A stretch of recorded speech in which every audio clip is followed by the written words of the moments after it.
Hello বন্ধুরা, আশা করি তোমরা সকলে ভালো আছো আর আমিও ভালোই আছি। তো তোমাদের স্বাগত আমার এমবিএস ফ্যামিলি ব্লগে। তো আজকে আমি অনেক দিন পর একটা ভিডিও দিচ্ছি। তো ভিডিওটা তোমরা অবশ্যই শেষ অবধি দেখো, দেখলে ভালো লাগলে অবশ্যই লাইক, কমেন্ট এবং শেয়ার করে দিও আর পাশে থাকা বেল আইকন ক্লিক করে দিও। তো প্রথমে ঘুম থেকে উঠে আমি আজকে রান্না বসে দিয়েছি, কারণ আজকে এমনিতেও সংক্রান্তি। তো সংক্রান্তির দিনে অনেক কাজ হয়। আশা করি যারা হিন্দু তারা অবশ্যই জানো যে সংক্রান্তির দিনে কত কাজ থাকে। আর এদিকে আবার উল্টো রথ আছে, তো ভাবলাম একটু বিকেলের দিকে মেলায় যাব ঘুরু ঘুরু করতে। তো রান্না করার পর আমরা চা বসিয়ে দিয়েছি। চা বসানোর পর এই যে দেখো গ্যাসে কত কিছু পড়ে আছে, কারণ প্রথমে রান্না করেছি তো তাই জন্য এগুলো পড়ে আছে। তো আমি হাত দিয়ে মুছলাম, আবার রান্না করার পর ওগুলো মোছা যাবে।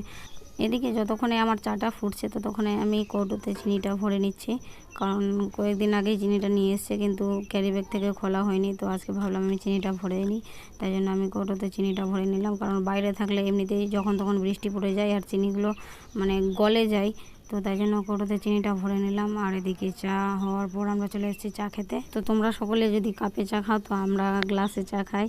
তো দেখে নাও তোমাদের মধ্যে কে কে এমন আছে যে গ্লাসে চা খাও। আর এদিকে মাহি এখনও ঘুম থেকে উঠেনি, প্রায় 10টা বাজে। আর এদিকে ঘর টোর কিচ্ছু গোছানো হয়নি, কারণ আমার সকালে তোমাদের মতো ঘর গোছানো হয় না, কারণ সকালে মাহির বাবা আসে ডিউটি থেকে, তো এসে ঘুমিয়ে থাকে প্রায় 10টা 11টা অবধি। আর এদিকে মাহিও ঘুমিয়ে আছে, তাই জন্য হয় না। আজকে ও সকাল সকাল উঠে গেছে। তো এদিকে আমরা চা খেয়ে নিচ্ছি। আর এই দেখো বালিশের কভারগুলো খুলে খুলে ফেলে দিয়েছি এদিকে ওদিকে। তো যখন দুপুরে স্নান টান করার পর যখন ঘর গোছাবো তখন ওগুলোকে ভরবো। আর এদিকে একটু চা খেয়ে নিচ্ছি আমরা দুজনে।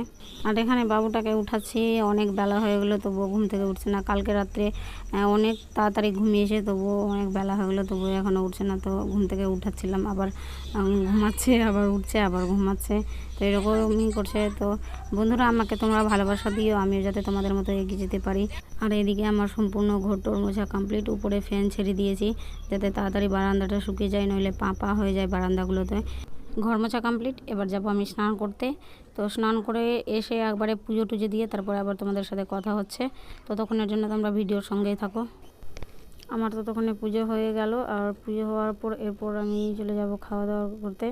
সকাল থেকে খাইনি, শুধু চা খেয়ে আছি, তো তাই এবার চলে যাব আমি খাওয়া দাওয়া করতে। খাওয়া দাওয়া করার পর এবার ঘর গোছানোর সময় তোমাদের সাথে কথা হচ্ছে। তো আমার খাওয়া দাওয়া কমপ্লিট, এরপর আমি চলে এসেছি ঘর গোছাতে দুপুরের টাইমে। তো সকালেই চাটা খেয়ে আমি গ্লাসগুলো রেখে দিয়েছিলাম, আমি তুলতে পারিনি, তো এখন তুলে নিলাম। এরপর আমি ঘরটাকে ঠিকঠাক একটু করে নেবো, বিছনা টিছনা ঝেড়ে। আমার মেয়ে আছে, তো মেয়েটার জন্য আমি সবসময় ঘর গুছিয়ে রাখতে পারি না। আমি এক ধার থেকে গুছাচ্ছি তো এক ধার থেকে নোংরা করতেই থাকছে। তুমি দেখবা যে এখন আমি এই বিছানাটা ঝাড়লাম, সব ঠিকঠাক করে রাখলাম, আবার বিকাল হতে হতে আবার যেই কাজ সেই হয়ে গেছে।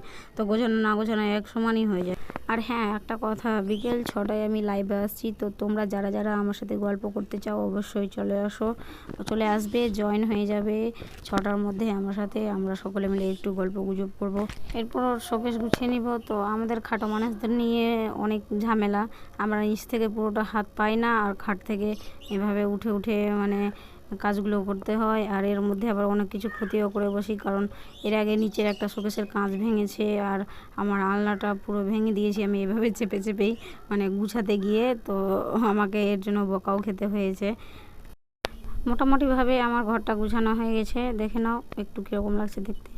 আমাদের ঘরটা পুরোই ছোট, আগের ঘরগুলো আছে, নতুন করে কোনো ঘর দেওয়া হয়নি, আগের সব ঘরগুলো তাই ছোট ছোট। তাই ওই ছোট ঘরের মধ্যে যেরকমটা গুছাতে পারি, জিনিসগুলো রাখতে পেরেছি সেরকমভাবে রেখেছি। এরপর একটু সেলাই শিখবো, তারপর বিকালের সময় বেরিয়ে যাবো ঘুরো ঘুরো করতে। এই যে দেখতেই পাচ্ছ রেডিমেডি হয়ে বেরিয়ে গেছি, তোমাদের দেখিয়ে দিলাম। আর এদিকে আমার মেয়েও লিপস্টিক লাগিয়ে নিচ্ছে, আমার কাছে লাগাবে না, ও বলছে পিসুমনির কাছে লাগাবে। আর এদিকে আমি মেলাতে চলে এসেছি, দেখো পিছনে এখন ফাঁকা আছে, কারণ রথ এখনও আসেনি, রথ আসছে।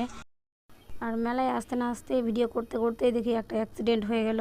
আর অ্যাক্সিডেন্ট হওয়ার কারণও আছে, সবার একটা লিমিট থাকে, কারণ সেখানে দূরে সব বাইক নিয়ে সবাই দাঁড়িয়ে আছে, আর ও ভাবছে যে আমি পাশ কাটিয়ে কাটিয়ে চলে যাব। তো জগন্নাথ দেবের সামনে দিয়ে যাবে, তো জগন্নাথ ঠাকুর তো রাগ করবেই, তার জন্য তার শাস্তি এটা দিয়েছে ওকে।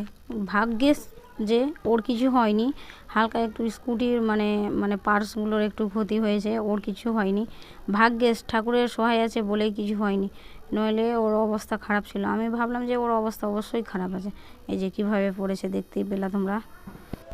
আর রথ প্রায় আমাদের কাছে চলে এসছে, তবুও মানে একটু দূরে আছে, মানে একদম কাছে আসেনি। তো তোমরা দেখতেই পাচ্ছ কত ছোট লাগছে দেখতে, তবুও মানে এখন থেকেই মানুষজনের ভিড় দেখো কত, মানে এই পাশটাতে আমরা তো অনেক দূরে আছি, এই পাশটাতে অনেক ভিড়।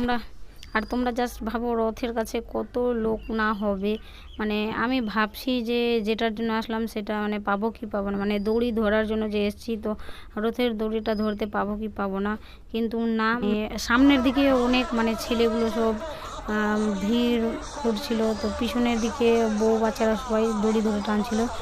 তো আমি একদম পিছনে চলে গেলাম দড়ি ধরার জন্য। পিছনের দেখছি প্রায় অনেক দূর অবধি দড়ি লাগানো আছে, তো তাই দেখছি ফাঁকা আছে, তাই আমি সেখানে পিছনের দিকে দড়ি ধরলাম আর আমার মেয়েকেও সাথে ধরালাম।